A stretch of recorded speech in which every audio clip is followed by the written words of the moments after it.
Bueno, vamos a ir dando paso ya al debate después de estas interesantísimas aportaciones que estamos analizando hoy, que estamos viendo cuáles son los retos del sector, de un sector, como comentaba al principio Manuel, del que debimos sentirnos orgullosos. Un sector que es fuerte porque está unido, que no admite elecciones y cuyos pilares son el esfuerzo y el trabajo de los hombres y de las mujeres del sector porcino. Y uno de esos grandes retos, como comentábamos al principio, es el de la imagen, el de la comunicación.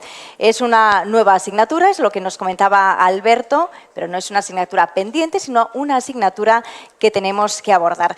Y hoy están con nosotros 4 grandes expertos precisamente que se dedican al mundo de la comunicación y que nos van a acompañar en este debate. Les voy a ir nombrando y según les vaya nombrando, por favor, me acompañan en este escenario. Ellos son don Agustín Medina, un aclamado publicista y creador, entre otros muchos, de un popular personaje, ya saben, el hombre de la tónica. Es el lema de Aprenda a amar la tónica o el de Tacita Tacita, del Café Monkey, con Carmen Maura. Buenos días, Agustín, siéntese, gracias por acompañarnos. Desde la comunicación corporativa vamos a contar con don José Manuel Velasco. Él es presidente de la Global Alliance for Public Relations and Communication Management. Es, para que nos entendamos, la Asociación Mundial de los Directores de Comunicación. Muchas gracias por acompañarnos también, don José Manuel. Creo que no cabemos todos por aquí. El ámbito digital tiene una importancia vital en el ecosistema de la comunicación y el marketing. Un gran conocedor de la comunicación digital es don Ramiro Sueiro, un experto en marketing y transformación digital y socio de la consultora digital Gestación. Bienvenido, don Ramiro. Y por último, para conocer la visión de los grandes grupos multimedia, nos va a acompañar hoy don Javier Andrés, que es director de marketing de A3 Media Publicidad, un profesional con una amplia trayectoria en diferentes empresas líderes en los medios de comunicación. Siéntese, gracias hoy por estar aquí con nosotros. Bueno, para hacer un poco más dinámica esta mesa redonda, les voy a proponer en primer lugar a los 4 que durante 7 o 10 minutos pues, expongan una breve intervención pues, cuáles son sus puntos de vista de las tendencias en comunicación, dónde estamos y hacia dónde nos encaminamos. Después vamos a dar paso a un diálogo en el que ustedes, el público, van a poder realizarles algunas preguntas. Para ello, las azafatas podrán acercarles un micrófono para que puedan hacerles preguntas a nuestros invitados. Ahora sí, vamos a empezar con la exposición del primero de ellos. Don Agustín, vamos a comenzar por usted, cuando quiera. Muy bien, muchas gracias. Buenos días a todos. Y gracias a la organización por darme la oportunidad de compartir con ustedes este evento tan importante para todos. Bueno, yo voy a hablar un poquito. Yo he trabajado muchos años, como he trabajado toda mi vida en publicidad, he trabajado para muchas marcas, algunas de las cuales seguro que están aquí, ¿no? Porque he trabajado para cantidad de marcas del mundo de la alimentación y dentro del sector cárnico, pues para marcas tan importantes como El Pozo, Campofrío, Cárnicas Molina, en fin, muchas. Y siempre he considerado que, visto que en todas ellas consideraban la publicidad como un elemento esencial de su estrategia de ventas, de su estrategia de marketing. Pero la publicidad ha cambiado mucho, como ya venimos diciendo aquí, ha cambiado mucho en estos años, especialmente en los últimos, y por diferentes circunstancias, ¿no? Yo quería empezar haciendo hincapié en los cambios que se han producido en el mundo del marketing, que en definitiva es lo que engloba un poco todo el proceso de comercialización de cualquier producto. El marketing del siglo XX era un marketing, como su propio nombre indica, de mercado. Es decir, tenía muy poco que ver con los consumidores. Realmente, con tener un buen producto, un precio razonable, una excelente distribución, obviamente, y una buena promoción, el producto estaba vendido. De hecho, el marketing, cuando nace después de la Segunda Guerra Mundial, pues dicen que se centra en 4 Ps, que en inglés son producto, precio, distribución y promoción. Y ahí no se contempla para nada al consumidor. El consumidor lo compraba, simplemente no tenía un papel activo en ese proceso. Esto se ha dado la vuelta, especialmente a partir de los años 90 y con la llegada a Internet y muy especialmente a partir del 2004 con la llegada de las redes sociales, pues esto ha tenido un giro tremendo. El consumidor se ha convertido en el rey de este proceso. O sea, realmente hoy día no se concibe la comunicación sin contar con el consumidor, y no solamente contando con él, sino que él, como digo, se ha convertido en el eje del proceso. Este es el primer factor. El segundo factor es que ha habido un cambio también entre los productos y en este momento yo diría que ya casi la gente no compra productos, la gente compra marcas. Y esto es una gran diferencia también en todo este esquema de la estructura de las ventas de cualquier producto. El producto es un tema que tenía que ver pues, con eso que hablaba antes, de cosas tangibles, ¿no? La calidad del producto, la distribución, las ventas, en fin, todo lo que tenía que ver con ese proceso marketingiano. Las marcas van por otro camino. Las marcas tienen que ver con atributos, con valores. Las marcas se relacionan con los consumidores de una forma emocional, de una forma donde intervienen sentimientos, sensaciones, cosas que no tienen nada que ver con la parte tangible del producto.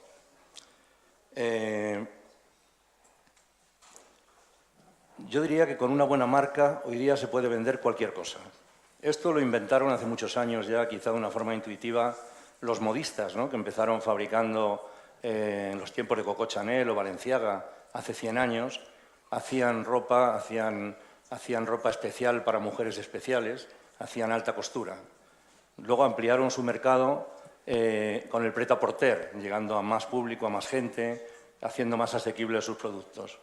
Vendían prêt-à-porter, pero siempre dentro del mundo de la ropa. Después pasaron a vender complementos. Ya no vendían solo ropa, ahora hacían cinturones, hacían zapatos, hacían bolsos. De ahí pasaron a vender perfumes, de los perfumes pasaron a vender cosmética y hoy día pues, se da el caso de gente como Armani, que tiene un restaurante en la Quinta Avenida de Nueva York o que acaba de abrir un hotel de lujo en Dubái, uno de los hoteles mejores del mundo. Si pasamos por la Quinta Avenida, vemos el restaurante de Armani, seguramente sabemos que por supuesto que es un restaurante italiano, imaginamos que es un restaurante caro, que tendrá un precio elevado, imaginamos que la decoración será magnífica, que seguramente tendrá mucho estilo, en fin, todos los atributos que nosotros le damos a la marca Armani se los vamos a transmitir a ese restaurante. Y lo mismo ocurre con su hotel en Dubái. Quiere decirse que de pasar de esa alta costura de hace 100 años a construir hoteles con su marca, están dando un ejemplo de que la marca hoy día puede con todo. En otros terrenos, aquí yo diría que el paradigma de las marcas es la marca Virgin, que nació, es la primera marca que nace en el mundo sin tener un producto detrás. Virgin era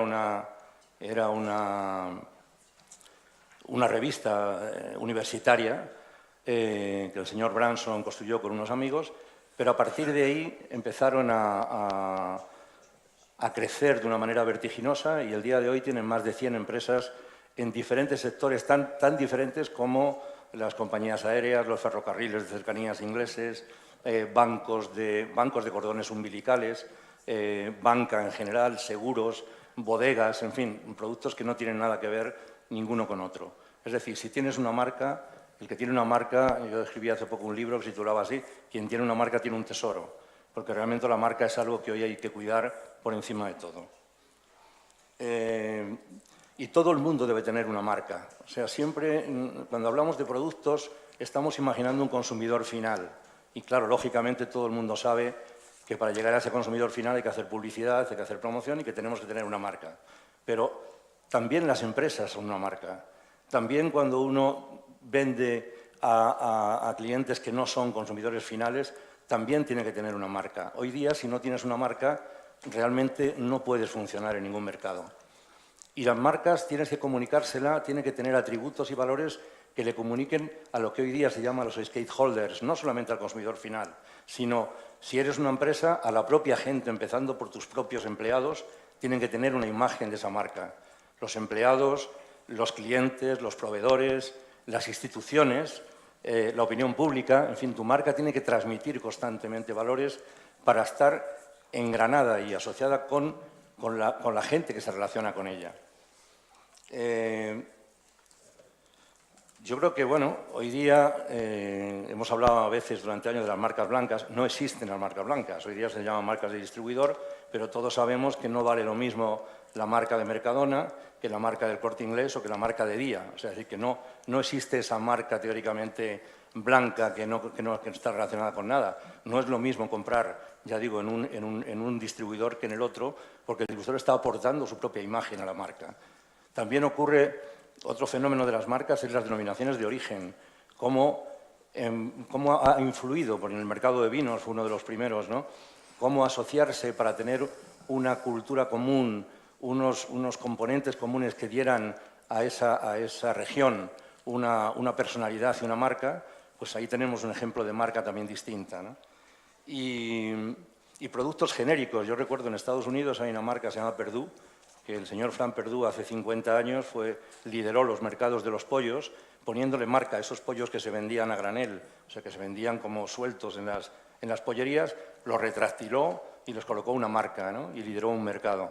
Es decir, hay muchas formas de hacer esa marca, pero es absolutamente vital, ¿no? Hoy día, con el factor digital, del que seguramente van a hablar mis compañeros en este momento, pues eso se ha magnificado, ¿no? O sea, yo creo que si tienes una buena marca, casi ni siquiera te hace falta tener una tienda. Es decir, tu producto se puede vender a través del e-commerce en muchos sitios del mundo. Hay gente que ya ha hecho experimentos, como en Seúl, coger una estación de tren, del metro, y poner en ella las fotos, toda la estación con las fotos de un supermercado, de manera que la gente, mientras espera el metro, está haciendo fotos con su móvil al producto que quiere comprar y ese producto se le llega a casa. No hace falta tener una tienda donde ir a comprarlo, o sea, ni siquiera basta con tener un almacén a las afueras para que le sirvan ese producto allí. Bueno, creo que para construir una marca, hoy día el mundo es un gran mercado y hay que tener una marca fuerte ahí. Para construir esa marca hay que definir la identidad, divulgar esa identidad y finalmente conseguir una reputación. Esos serían los tres elementos importantes para construir una marca. Y entonces, en todos ellos la comunicación es el eje que controla todo esto. Creo que hoy día, como decía al principio que el marketing ha cambiado, yo siempre digo que la comunicación es el nuevo marketing. O sea, realmente hoy día la cosa va de establecer conexiones con la gente con la que pretendemos vender nuestros productos. Establecer un diálogo con esos consumidores en términos emocionales y en ese sentido la publicidad es más necesaria que ha sido nunca. Lo ha sido siempre, pero ahora más que nunca, ¿no? Creo que los medios digitales han sido muy importantes para todo esto y nos dan una oportunidad de hacer las cosas de forma distinta, pero los medios convencionales siguen siendo importantes también. O sea, creo que, no sé, en algunos casos donde no se llega al consumidor final y no podemos utilizar medios convencionales masivos, pues tenemos las páginas web, tenemos los medios de distribución, tenemos hoy día un sinfín de herramientas para llegar a ello.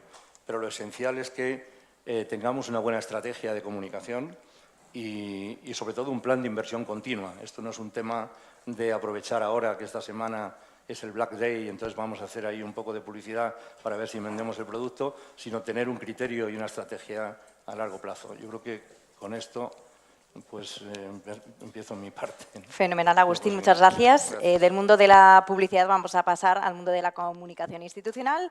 Don José Manuel Velasco, es su turno. Muy bien, muchas gracias. Quitémosle el apellido institucional. Yo me considero un evangelizador sobre la importancia y el poder de la comunicación. El director de Interpol acaba con un refrán y yo voy a empezar con un refrán esta introducción. Dice el refrán que huerto sin cerdo no tiene dueño. Y yo le añado de cosecha propia, sector sin buena comunicación no come jamón. Hoy para comer jamón, para comer buen jamón, tienes que hacer una buena comunicación. Básicamente porque no hay alternativa. Y voy a dar 3 razones por qué no hay alternativa. Es decir, comunicar o comunicar no es la cuestión, sino es cómo comunicar, cuándo comunicar y qué comunicar. Y voy a dar 3 razones por qué.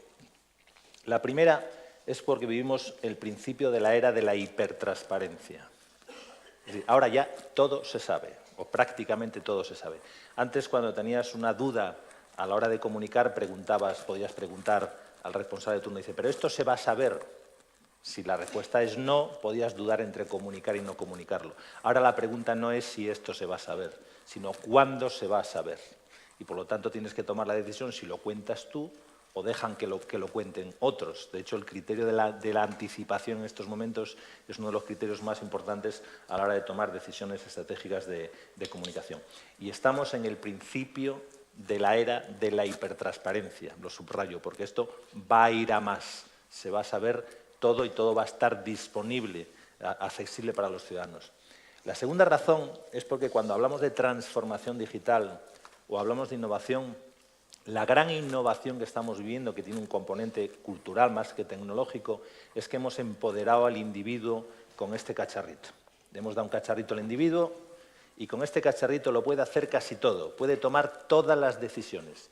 Hay otra máxima que dice que el que puede ser rey, reina. Le hemos dado al cliente, al individuo, la capacidad de reinar sobre su dominio y está utilizando ese poder. Y de hecho hemos pasado de comunicar con stakeholders o grupos de interés, targets, que empieza a quedarse viejo el término, a comunicar con individuos, porque se puede personalizar la comunicación. Es más, cada individuo exige que se personalice su comunicación. Peter Drucker, que es el gran gurú del management, en el año 2000, todavía no se había producido la gran explosión de Internet, decía que dentro de 30 años, cuando los historiadores decidan qué es lo más importante que estaba ocurriendo en estos momentos, hablaba del año 2000, no era Internet, no será el comercio electrónico, no será la globalización, será que por primera vez en la historia del ser humano el individuo tiene capacidad para autogestionarse. Y decía, y las organizaciones no están preparadas para gestionar ese poder, necesitan un cambio cultural porque estamos transfiriendo poder del grupo al individuo y el individuo está haciendo ese poder. Es más, yo añado, algunos individuos, y lo vemos en el mal uso de las redes sociales, no están preparados para gestionar ese poder, hacen un mal uso del poder que la confluencia entre las telecomunicaciones y los sistemas de información han puesto en su mano. Y el tercer elemento que avala la afirmación de que no es posible no hacer comunicación es hacer comunicación, hacer un determinado tipo de comunicación, es la caída de la confianza. Una gran agencia de comunicación mundial, Edelman, presenta todos los años en el World Economic Forum en Davos en lo que se llama el barómetro de la confianza. La confianza es un bien común y ese bien se ha deteriorado en los últimos años. Hay una caída de la confianza, que también se puede traducir en una caída de la credibilidad. La gente se cree menos cosas o es más difícil convencer a las personas. De hecho, por ejemplo, en términos de la retención del talento, de la atracción del talento, hoy es más difícil conseguir el engagement, la implicación de las personas. Es más difícil conseguir la implicación de las personas con una marca, es más difícil conseguir la implicación de las personas con su propia pareja. Hay un debilitamiento de la implicación. La gente entrega menos su confianza, o la entrega de una forma más difícil. No se puede generar confianza sin abrir procesos de comunicación, sin establecer el diálogo que decía Agustín. La función básica de la comunicación es establecer entornos de confianza para que se pueda establecer un diálogo entre la organización, las personas de esa organización y esos individuos que se relacionan con ello, que bueno, podemos seguir agrupándolos en grupos de interés o stakeholders. La única forma de recuperar y de restaurar y de hacer incrementar la confianza es a través de procesos de comunicación. La confianza tiene tres componentes. El primer componente es la competencia. Competencia es, tú confías en una persona cuando ves que habla y dices, oye, esta persona sabe de lo que habla. Rápidamente le atribuyes esa habilidad, ese rasgo de competencia. La segunda es la sinceridad, que tiene que ver con uno de los rasgos que hoy se necesita en comunicación, que es la autenticidad. Estamos rodeados de tanta mentira que lo auténtico se ha convertido en una buena estrategia de comunicación. Si todo fuese auténtico, no serviría para nada. Y si no existiese la mentira, la verdad estaría ahí y sería el bien común. Pero como hay mucha mentira y mucho fake, la autenticidad y, por lo tanto, la sinceridad es una buena estrategia de comunicación, lo cual implica, por cierto, cuando hay una crisis, a veces ponerse colorado y reconocer que te has equivocado. Y el tercer componente es la credibilidad. Si bien los dos primeros son componentes de corto plazo, los puedes conseguir en el corto plazo, la credibilidad solo se consigue en el medio y en el largo plazo. Solo se consigue con el ejercicio consistente de la competencia y la sinceridad. Y se consigue básicamente siendo coherente. Y ese es el último mensaje que quiero transmitir en esta introducción. Eres coherente cuando dices que vas a hacer una cosa y la haces. O cuando no lo dices y estás contándolo cuando estás haciéndolo. Es decir, estás creando la historia mientras haces cosas. Pero hoy es muy importante que las afirmaciones, las declaraciones, los mensajes, las promesas de marca estén basadas en realidades tangibles que puedas demostrar. Porque de la misma forma que todavía el comportamiento responsable de las marcas tiene poco premio, igual que el comportamiento de marketing de las marcas tiene mucho premio, el comportamiento responsable todavía tiene poco premio. Hay estudios que dicen que entre el 2 y el 6% de rango en el precio, de gente dispuesta a pagar entre un 2 y un 6% más por una marca que tiene un comportamiento responsable, que no está mal en términos de margen, ¿eh? No lo pensemos en términos de precios, si lo pensamos en términos de margen no es tampoco. Sin embargo, en las marcas, en lo que es la parte de marketing, puedes pagar hasta el 100% más por una marca, es decir, que hay mucho recorrido ahí, mucha capacidad de generación de valor. En el otro lado de la balanza sí hay mucho castigo, y el castigo es el 100%. Si no hay coherencia entre lo que dices y lo que haces, y sobre todo si produces algún daño, el castigo es tremendo. En consecuencia, y vuelvo al principio, no existe la opción de no comunicar. No comunicar es comunicar, y es mejor hacerlo proactivamente con una estrategia que responda a los intereses de la industria. No sé si se me escucha. Sí, se me escucha. Hemos hablado de las nuevas tecnologías, están cambiando la forma de relacionarnos, de comunicarnos. ¿Hacia dónde se encamina ahora la comunicación, don Ramiro Osueiro? Bueno, buenas tardes ya a todos. Antes de nada, agradecer a Interpork la amable invitación para poder compartir nuestras experiencias con todos vosotros. Como buen gallego relativista que soy, usuario intensivo de la expresión depende, yo soy poco partidario de las expresiones absolutas, ¿eh? Pero me vais a permitir que comience con una, contradiciéndome a mí mismo, y es que estamos ante la imperiosa necesidad de adoptar el canal digital en prácticamente toda la actividad empresarial que desarrollamos. La producción, la logística, la comercialización, por supuesto, pero especialmente la comunicación y la estrategia es especialmente imperativo. ¿Por qué pasa esto? ¿Por qué debemos adoptar ese canal digital de manera urgente en nuestras estrategias de marketing y comunicación? Bueno, podríamos responder a esta pregunta desde el punto de vista reactivo, ¿no? Y podría dedicar toda mi breve intervención, que espero que sea breve, a enumerar datos porcentuales que demuestran que esto es así, ¿no? Algunos datos que tengo aquí simplemente por compartirlos con vosotros, como el que el 97% de la población dispone de smartphone, como que el 92% de esa población es internauta, entre 16 y 65 años, como que el 85% de esa población internauta utiliza habitualmente las redes sociales, que el 71% compra online de forma habitual y, ojo, el 51% lo hace en productos relacionados directa o indirectamente con la alimentación, o que el 57%, y acabo ya, busca información en las redes sociales y en el medio digital, una media de 12 fuentes de información antes de tomar una decisión de compra, con mucha influencia de los comentarios de los demás, ¿no? Es decir, estos son datos extraídos de estudios de referencia elaborados, por ejemplo, por entidades como IAB, que analiza anualmente el estado de las redes sociales, el e-commerce o la utilización de dispositivos móviles en el mercado español, ¿no? Muchas cifras, muchos porcentajes, muchos porqués, ¿no? Que ya por sí mismos justificarían esa urgencia que comentaba al principio, ¿no?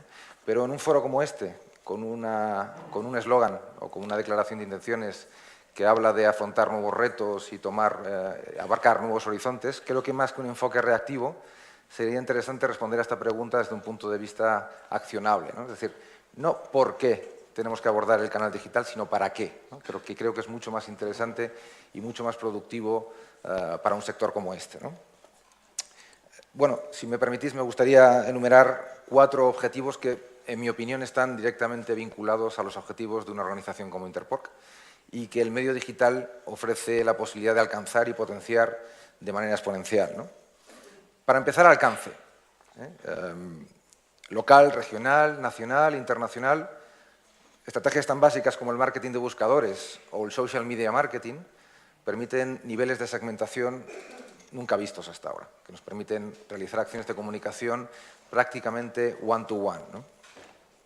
Y con posibilidad de alcanzar mercados globales con un esfuerzo mucho menor que con los medios clásicos, ¿no? Es decir, que el medio digital es una manera excelente de multiplicar el alcance de nuestro sector y de nuestras empresas, ¿no?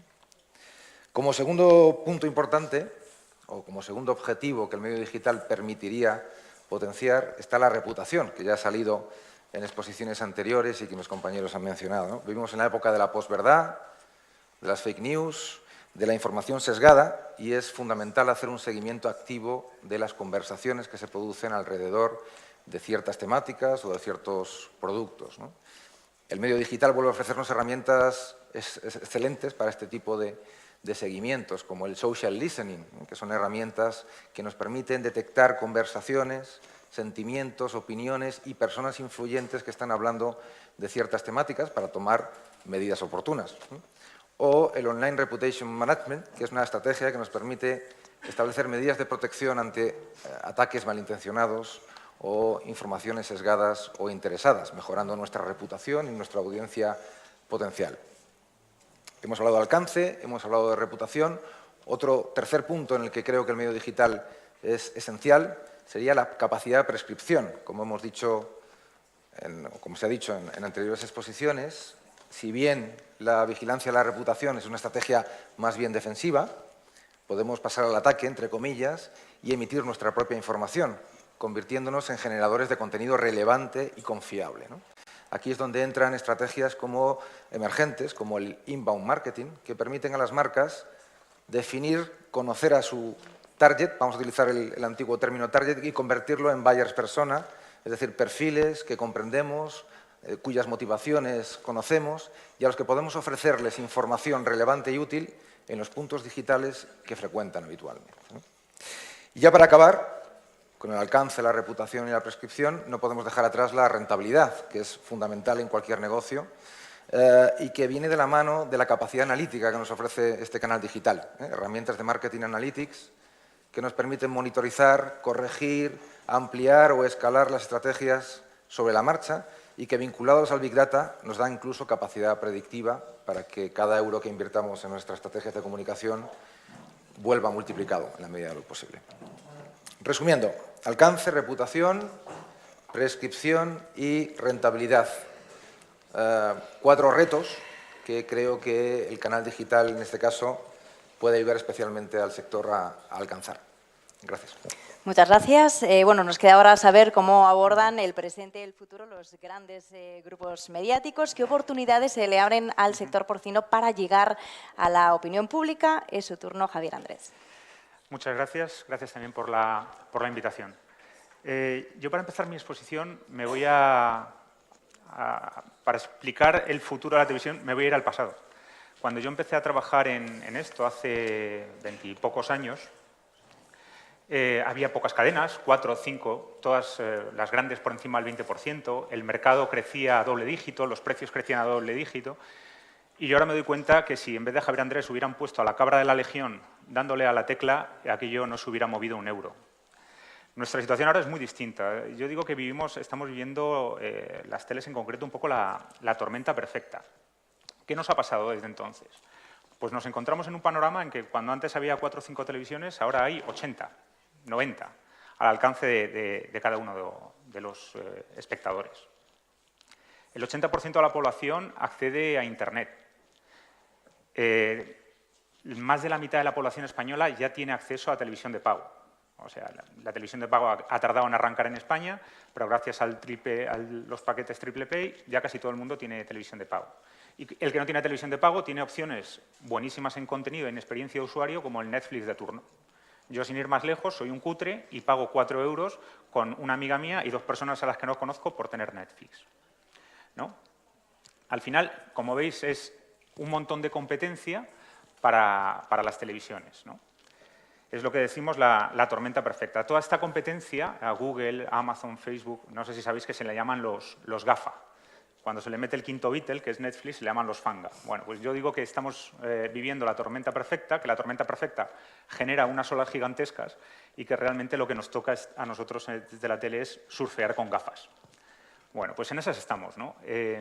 Cuando ponemos esta visión tan catastrofista, lo primero que tenemos que hacer es pensar cuáles son los valores intrínsecos propios de la televisión, ¿no? Y nosotros nos salen muchos, pero al final los agrupamos en 3. Uno es que es masivo. Al final, no perdamos de vista que el individuo medio en España ve 4 horas la televisión al día.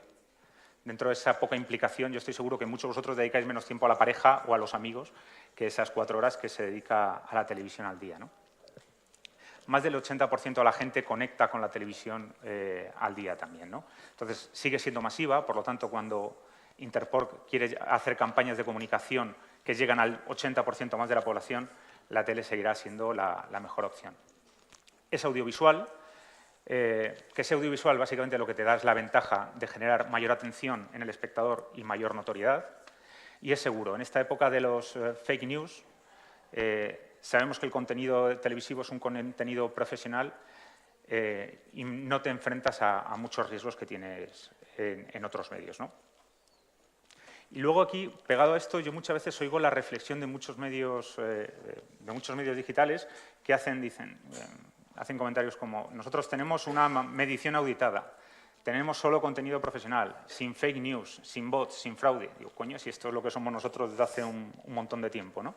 Entonces, muchas veces tenemos que mirarnos a nosotros mismos para entender cuáles son nuestros grandes pilares, ¿no?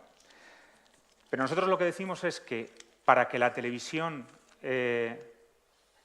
siga teniendo un papel relevante a futuro, lo que tiene que ser es más televisión que nunca, ¿no? Nosotros decimos que la televisión es más, jugando con un acrónico, que es multimedia, masivo, audiovisual y seguro, y precisamente lo que vemos es que la televisión tiene que ser más televisión que nunca para seguir teniendo esta preponderancia en el tiempo de consumo del usuario, estas 4 horas que os comentaba antes que se ven, ¿no? ¿Qué quiero decir con ello? Pues, para empezar, tienes que tener más producción propia y directo que nunca. Nosotros, por ejemplo, en Antena 3, un día cualquiera, desde las 9 de la mañana que empieza el café con Susana hasta las 10:30 que acaba el hormiguero, todo es producción propia. Los fines de semana son distintos, pero un día diario todo es producción propia. En las sextas más extremo, no solo es producción propia, es que desde las 9 de la mañana hasta las 22:30 que acaba el intermedio, todo es directo. Este es el camino, ¿no? Tener más producción propia y más directo que nunca, porque si no, no podremos competir nunca con un Netflix. Ellos tienen otro tipo de... Ellos producen para todo y lo pueden explotar en todo el mundo, algo que nosotros no podremos hacer, ¿no? Más locales. Esta es otra cosa fundamental, por lo menos para un grupo de comunicación como A3 Media. Otros tienen la suerte de tener un mercado mundial. Nosotros no. Nosotros tenemos un nicho de mercado que nos encanta, que es España. Y para este mercado trabajamos, ¿no? Cuanto más pegados a la calle esté, cuanto más sepamos lo que emociona, lo que interesa, lo que apasiona a la sociedad española, más posibilidad tendremos de que la gente siga estando en contacto con nosotros esas 4 horas que pasa al día, ¿no? Y haciendo productos relevantes. Aquí entro, por ejemplo, en los informativos. Nosotros tenemos la suerte de tener los 2 informativos mejor valorados y, además, la suerte de tener el informativo líder de audiencia, que ahora son los de Antena 3. Si tienes esa credibilidad y, además, trabajan en tu favor caras como la de Vicente Vallés, como la de Matías Prats, como la de Elena Resano, sin duda, para nosotros es un gran beneficio y para las marcas que se anuncien en ellos también, ¿no? Siguiendo un poco con este recetario de qué tenemos que hacer, otra de las claves es el género entretenimiento. Hasta ahora es verdad que el género ficción ha sido un referente en el prime time. La ficción seguirá pesando en el prime time, pero sin duda el género estrella de los prime time de las grandes televisiones generalistas va a ser el entretenimiento. Nosotros tenemos ahí 2 buques insignia, Tu cara me suena, y hemos tenido la suerte de tener ahora La Voz, y pensamos que es la línea que hay que trabajar. Producto que no merezca la pena grabar. O sea, ahora mismo en Estados Unidos, cuando ves qué porcentaje de audiencia una serie viene de grabado, ronda el 25%. En España aún estamos en el 12-13. Cuando ves qué porcentaje de audiencia de un programa de entretenimiento viene de grabado, es muchísimo menor, ¿no? Tenemos que proteger el lineal, tenemos que proteger el momento, y para eso tenemos que volcarnos en el entretenimiento. Y luego lo que tenemos que es ser autocríticos también, ¿no? Nosotros hemos tenido mucho poder de negociación, hemos tenido mucha fuerza y hemos dejado un poco olvidado al espectador, ¿no? Una de las cosas que nos critican muchísimo es que hacemos que la gente se vaya muy tarde a la cama, ¿no? Bueno, pues cojamos este testigo y empecemos a preocuparnos de satisfacer al consumidor final, porque si no, pondrán Netflix y a las 11:30 o 12 se irán a la cama, ¿no? En breve, no tardaremos mucho, empezaréis a oír comunicaciones nuestras en este sentido. Por ejemplo, una de las cosas que vamos a hacer es que la ficción española siempre ha tenido 70 minutos de duración estándar. Nuestros capítulos ya se van a 50 minutos. Precisamente para cuidar la experiencia de usuario, para que el usuario no se vaya tan tarde a la cama y también para poder venderla internacionalmente, como hemos hecho, por ejemplo, con La Casa de Papel, ¿no? Que ayer recibió un superpremio. Y por último, entrando con el contenido, porque luego entraré con la publicidad, otra de las cosas que tenemos que ser más televisión que nunca es con la distribución. Siempre se decía que el contenido era el rey y que la distribución era la reina, ¿no? No penséis, porque realmente ya no es así, que la televisión es ese aparato con culo que está en el centro del salón, ¿no? La televisión está ahí, ya no pesa tanto, ahora es de plasma, más finita, pero también está en el móvil, también está en el ordenador, también está en las tablets, está en un montón de sitios, ¿no? Una de las palabras clave es hiperdistribución. Distribuye tus contenidos allí donde la gente pueda entrar en contacto para que lo vea como, cuando, donde quiera, pero sé capaz de controlar esos entornos, ¿no? Por ejemplo, nosotros acabamos de sacar la nueva versión de A3 Player. A3 Player es nuestro OTT, nuestro Netflix, donde se puede encontrar todo el contenido. Ahora, además, vamos a potenciar una versión de pago para esta gente que le moleste muchísimo ver la publicidad, lo pueda encontrar por 2,69 €. Esperemos que no sean muchos los que se vayan por esta opción. Yo prefiero que nosotros sigamos viviendo de la publicidad de las marcas, ¿no? Dentro de esta hiperdistribución también hemos sido capaces de llegar a acuerdos con Mediaset. Yo creí que esto no lo vería nunca. Pues también hemos sido capaces de llegar a acuerdos con Mediaset. Hemos creado un entorno que se llama Lo Ves Televisión, donde en la televisión híbrida el espectador también podrá encontrar funcionalidades como el empezar a ver de nuevo, el ver los contenidos de los 7 últimos días, cosas que hasta ahora eran solo propios de la televisión de pago, ¿no? Y bueno, nosotros siempre tenemos clarísimo que no tenemos un cliente, tenemos dos, los espectadores finales y las marcas. Desde luego nosotros lo que tenemos que hacer es que las marcas encuentren en nuestros contenidos la gente que quiera y la experiencia de usuario y los entornos para poder brillar, ¿no? En este sentido, básicamente, lo que nosotros tenemos que seguir ofreciendo es ser la mejor opción de cobertura. De cobertura es de llegar a gente distinta.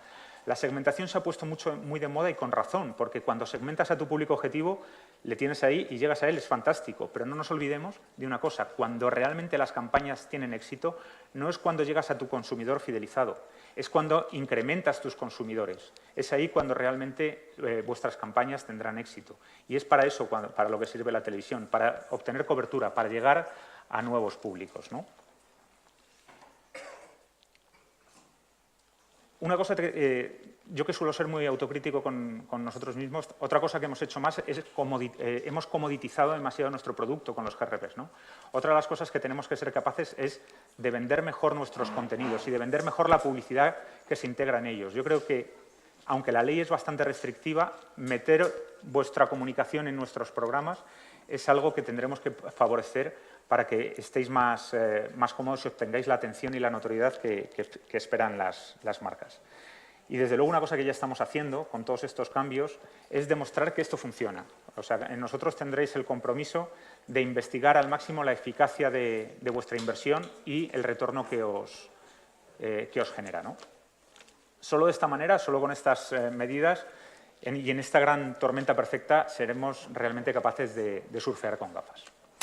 Muy bien, muchas gracias, Javier. Gracias a los cuatro por estas primeras aportaciones. Visiones distintas de la comunicación, pero desde luego las cuatro complementarias. Vamos a abrir ya la ronda de preguntas. Si alguno de ustedes quiere hacerle alguna pregunta a nuestros invitados, les piden el micrófono a nuestras azafatas, que van a estar por aquí pendientes. Si me permiten, voy a aterrizar yo la primera de las preguntas. Hemos hablado de marcas, de consumidor, hemos hablado de reputación, de anticipación, confianza, credibilidad, coherencia, de rentabilidad y de vender mejor los contenidos.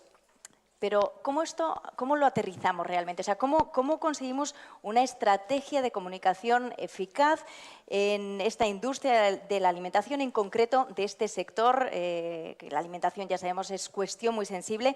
¿Cómo se aterriza? ¿Cómo utilizar estas herramientas de las que hemos venido hablando? ¿Hay que hacer una gran revolución, Agustín? ¿Y cómo tendríamos que hacerla? Bueno, depende de las empresas, ¿no? Yo creo que es que cada empresa tiene su casuística y su situación. No es lo mismo dar un consejo a gente que tiene, pues como decía antes, relaciones directas con un consumidor, que la gente que distribuye, por ejemplo, producto fresco y que se lo vende a un distribuidor o que lo vende directamente, en fin, o que lo exporta a otros sitios. Cada uno tiene su problemática y es muy difícil hacer realmente una respuesta para todo, ¿no? Yo lo que creo es que lo que es inevitable es tener una estrategia concreta y es muy difícil. O sea, me parece que aquí estamos hablando de medios convencionales y de medios digitales.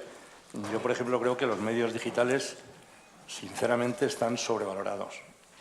O sea, para determinados casos, ¿no? Por ejemplo, aquí decimos, no, un viral en YouTube ha llegado a 1 millón de personas. Eso no es nada. Un spot, como él dice, en Antena 3, llega todos los días a ese público y lo repite.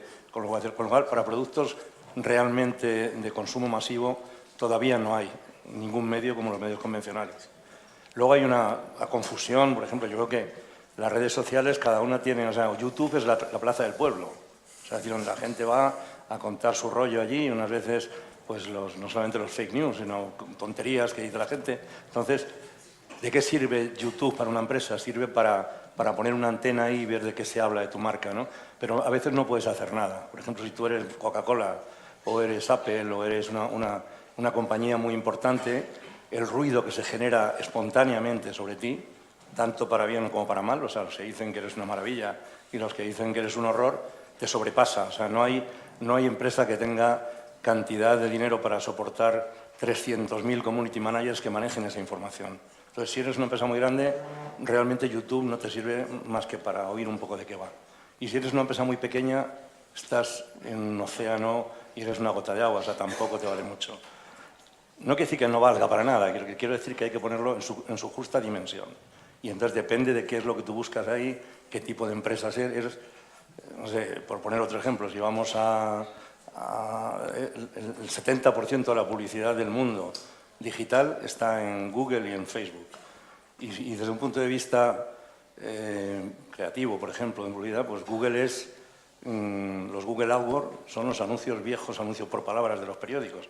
Es decir, tú buscas un fontanero y Google te da la lista de fontaneros y delante te pone 3 anuncios de fontaneros con el mismo aspecto gráfico para que te despistes y pienses que no son anuncios pagados.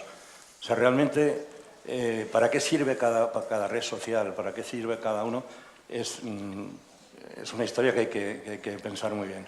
Por acabar, perdona que sea un poquito largo el tema, pero creo que es un tema crucial.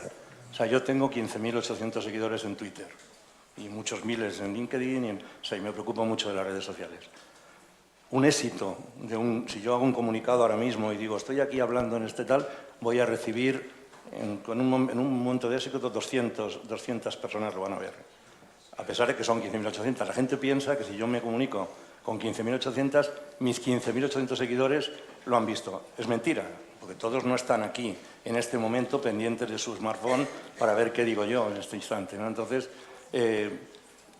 hay una creencia de cómo funcionan las redes sociales que no se ajusta realmente a cada caso.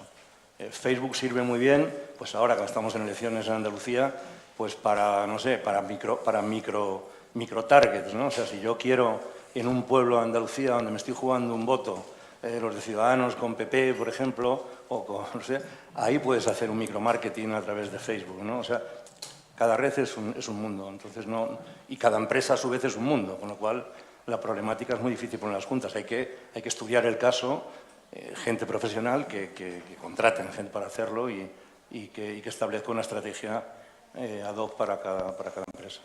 Antes hablábamos de las marcas. Hay muchas empresas del mercado B2B que son compañías distribuidoras o que venden o empresas que venden a otras empresas que creen que no es necesario precisamente pues, tener o desarrollar una marca comercial ni tener una estrategia de comunicación. Agustín antes se ha referido a quien tiene una marca, tiene un tesoro. Me gustaría conocer también otras opiniones. José Manuel, ¿cuáles son los elementos mínimos que tiene que tener una empresa en su estrategia de comunicación? Bueno, Agustín, entre los 200 estoy yo, ¿eh? O sea, que Por cierto, antes de contestar a la pregunta, quiero felicitar a Javier, porque lo de acabar antes la tele por las noches puede ayudar a la natalidad de este país, que tenemos un problema serio pensando en nuestras pensiones. Es un país donde anualmente nacen 20 veces más lechones que niños. Entonces, creo que es un detalle importante, ¿no? Y los animales empiezan a ser importantes en política. En Italia, donde hay más hogares con mascotas que con niños, Berlusconi en las últimas elecciones prometió veterinario gratis para conseguir más votos. Así que no es broma el asunto. Bueno, en respuesta a la pregunta, yo quería decir, ¿qué hacer para desarrollar una buena estrategia de comunicación? Como decía Agustín, cada sector es distinto, cada empresa es distinta, pero lo más importante, ponerse en manos de profesionales. Si tú tienes un problema de salud, vas al médico, no vas al veterinario. Si hay un problema de salud en una explotación, lo pondrán en manos del veterinario. En comunicación, que es una profesión joven, hay muchas empresas que se han puesto en manos de veterinarios, en vez de ponerse en manos de médicos. Y es una profesión que, como maneja intangibles, por su propio nombre, son cosas a veces un poco etéreas, difíciles de medir, difíciles de calibrar, aunque hoy con lo digital hay muchas más posibilidades de medición y de evaluación de la eficacia, lo que hay que ponerse en manos de buenos profesionales que sepan diseñar una estrategia de comunicación. ¿Por dónde empieza hoy una buena estrategia de comunicación? Creo que empieza por el propósito de la organización. Es importante definir el propósito, que es una mezcla entre la misión y la visión, y ese propósito tiene que ser declinado a través de una historia. Nos dedicamos a contar historias, le contamos historias a los amigos, le contamos historias a nuestros hijos, luego cuando son adolescentes nos cuentan ellos cuentos a nosotros. La ciencia es una forma ordenada de contar historias. Cuando nos reunimos contamos historias, aquí estamos contando historias, estamos contando una historia.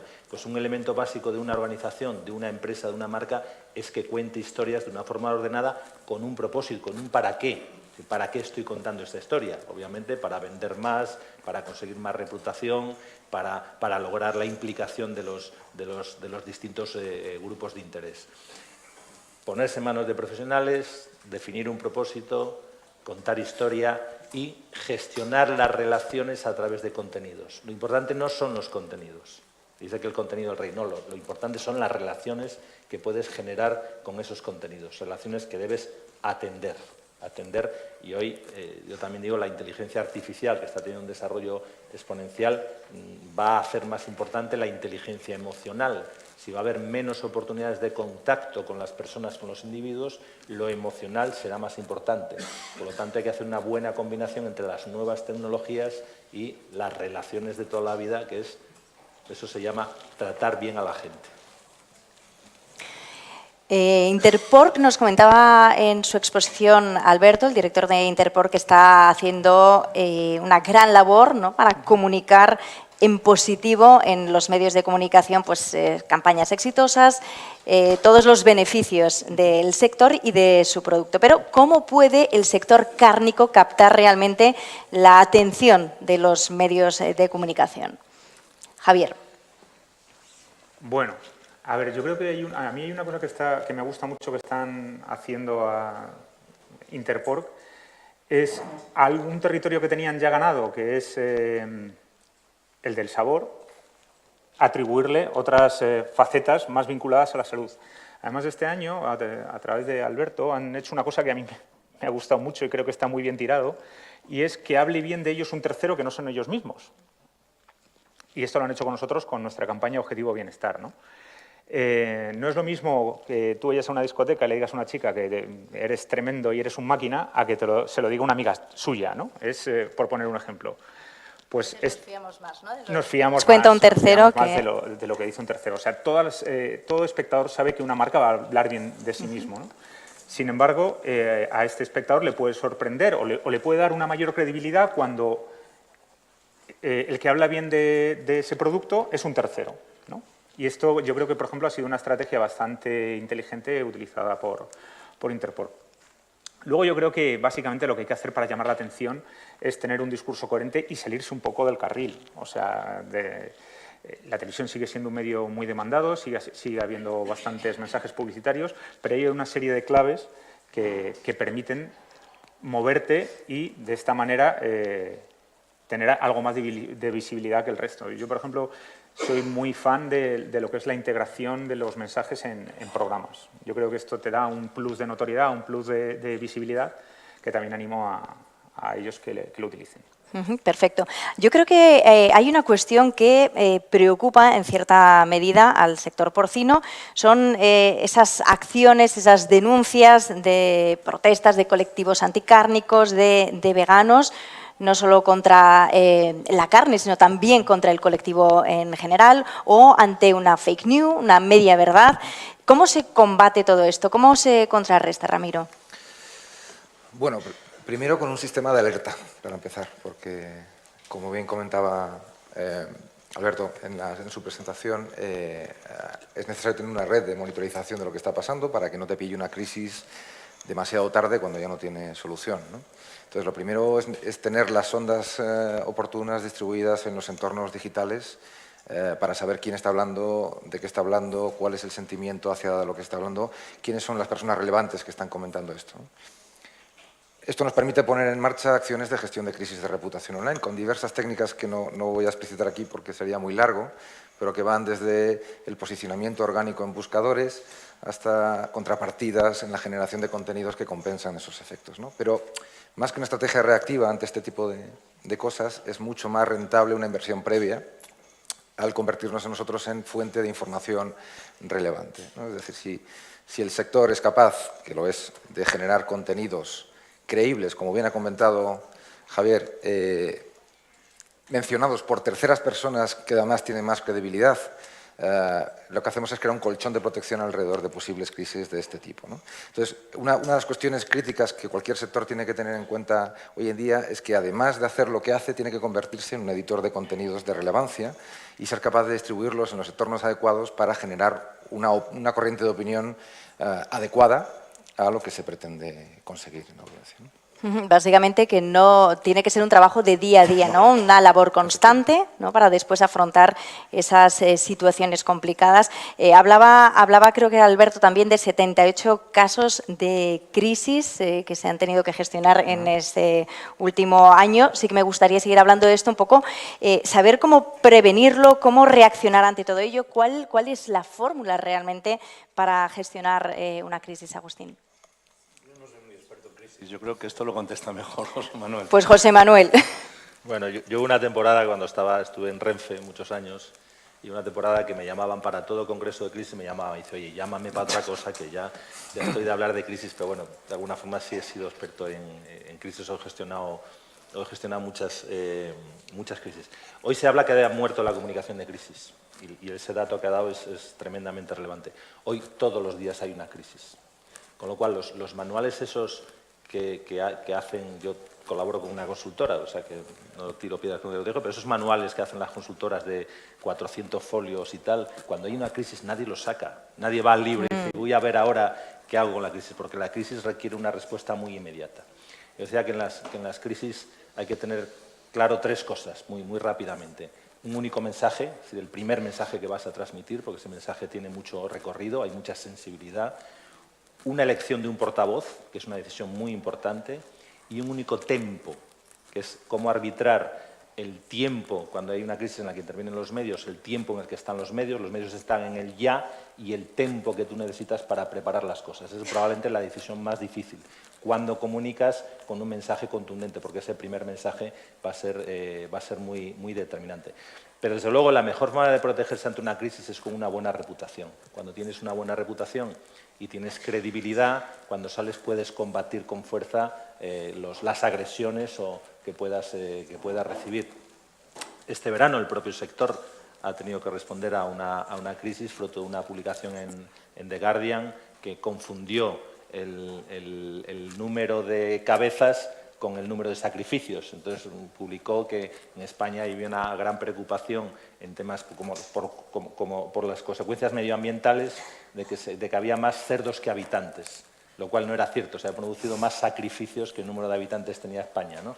Ahí la reputación y la capacidad del sector de contestar desde la credibilidad ayudó a que luego hubiese muchas informaciones que yo he visto corrigiendo ese error que cometió The Guardian, ¿no? Pero hoy tenemos que ser muy ágiles. Hoy no podemos... Hoy hay un paradigma que ha muerto, que es el paradigma de control. No podemos gestionar nuestra vida con un paradigma de control, no podemos gestionar una organización con un paradigma de control, no podemos gestionar la comunicación con un paradigma de control. Tiene que ser un paradigma de gestión, donde tienes que tener algunos pilares muy sólidos para poder moverte muy rápidamente. Y eso se combate también con información, ¿no?, hacia la sociedad y con formación, formar a la gente y comunicar, ¿no?, como decía al comienzo don Manuel, también el orgullo de pertenecer a este sector, de lo bien que se están haciendo las cosas y un poco comunicar también cuáles son los beneficios, todo lo que aporta, ¿no? O sea, que con información y con comunicación previa se puede atajar mejor una posible situación de crisis. Ahora sí, Agustín. Hablábamos antes, alguien ha comentado algo sobre los millennials. Al final ellos son los futuros compradores, ¿no?, los que van a tener la capacidad de comprar el producto. ¿Qué hay que hacer para que se mantenga o para que ellos mantengan la cultura, la tradición de seguir comiendo carne de cerdo en este segmento de la población? ¿Cuál es la labor que tenemos que hacer específica para ellos? ¿Hay que hacer alguna o no hay que hacer una labor específica para los millennials? Es que me hace preguntas muy difíciles, ¿eh? No sé, yo creo que los millennials, como todo el mundo, come y va a comer carne de cerdo en el futuro, ¿no? Lo que pasa es que, como ya ha dicho también Alberto en su exposición, cada vez son más exigentes, o sea, cada vez están más informados, cada vez exigen una mayor transparencia en todo lo que refiere al producto. O sea, es decir que hace 20 años casi no mirábamos las etiquetas de lo que comíamos, ¿no? Ahora todo el mundo está concienciado de si, mira lo que ha pasado estos días con la miel, ¿no?, que si tiene mucha burbuja, es que resulta, si corre mucho la burbuja, es que no es miel porque es demasiado fluida. Entonces, todo esto sale en la televisión, está machacando, concretamente en la televisión está machacando una semana todos los días con ese tema, ¿no? Yo creo que todo el mundo en España se ha enterado de que si quieres tomar miel tiene que tener mucha consistencia la miel y correr poco la burbuja. Entonces yo creo que que no es un tema solo de los millennials, lo que está afectando ya también a los que no somos tan millennials, ¿no?, a los que lo fuimos hace muchos años. Pero yo creo que afecta a todas las generaciones, esa preocupación por ser, como decían antes, transparentes, por informar, porque estamos hablando con seres humanos que cada vez requieren un conocimiento mayor de la persona con la que intercambian toda su relación, ¿no? Entonces yo creo que da igual que sean millennials, que generación Z, que los próximos que vengan. Cada vez serán más exigentes, cada vez estarán más preocupados por lo que comen y, lógicamente, en ese sentido pues, va toda la acción que hay que desarrollar, ¿no? Ha cambiado la forma de consumir. Bueno, yo no sé si alguien del público quiere hacerle alguna pregunta. Un paralelismo con el tema de los millennials y los trabajos. El World Economic Forum hizo una encuesta mundial. Claro, esto en España suena raro, porque le preguntaba a los millennials qué criterios utilizaban para elegir un trabajo. En España es que te lo ofrezcan. Sí, cogerlo rápido para que no se escape. Bueno, cuando tienen la posibilidad de elegir, a los millennials daban 3 respuestas. La primera es salario. Y los millennials no son tontos. Oiga, págame y págame bien. Quiero un salario digno. La segunda respuesta que daban era lo que llamo buen rollito. Conciliación, un sitio de trabajo agradable, horarios, clima agradable. Es decir, el salario emocional. Salario económico, salario emocional. Y la tercera, y es la primera que aparece en este tipo de encuestas, era propósito. Que la empresa tenga un propósito con el que yo comulgue.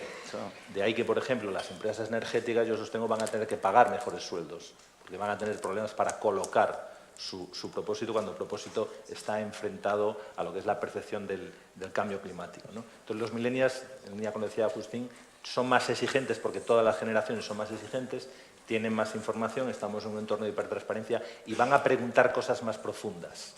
no van a preguntar solo por el sabor, sino por cómo se producen las cosas y quieren garantías de que las cosas se produzcan de una forma determinada. Muy bien, pues creo que vamos a dejar aquí ya este debate. Le damos las gracias a los cuatro por acompañarnos. Don Agustín Medina, gracias por estar aquí. José Manuel Velasco, Ramiro Sueiro y don Javier Andrés, muchas gracias a los cuatro. Sus aportaciones, desde luego, han sido muy enriquecedoras. Hemos aprendido mucho. Gracias.